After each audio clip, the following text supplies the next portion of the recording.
علامہ اقبال نے عجیب اشعار کہے، فرماتے ہیں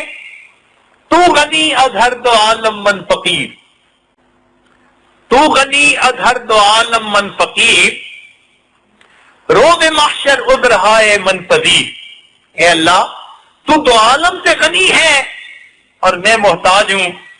قیامت کے دن میرے عذروں کو قبول کر لینا۔ روز محشر عذر ہائے من پذیر، گر تمہیں بینی حسابم ناگزیر، از نگاہ مصطفیٰ تنہا بغیر۔ اور اللہ اگر تو فیصلہ کر لے کہ حساب لینا لازمی ہے تو مالک میری فریاد ہے،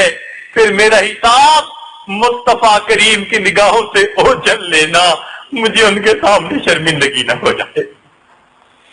کہ محبوب تو راتوں کو روتے رہے اور ہم نے ان کے آنسوؤں کی قدر نہ کی، ہم نے ان کے آنسوؤں کی قدر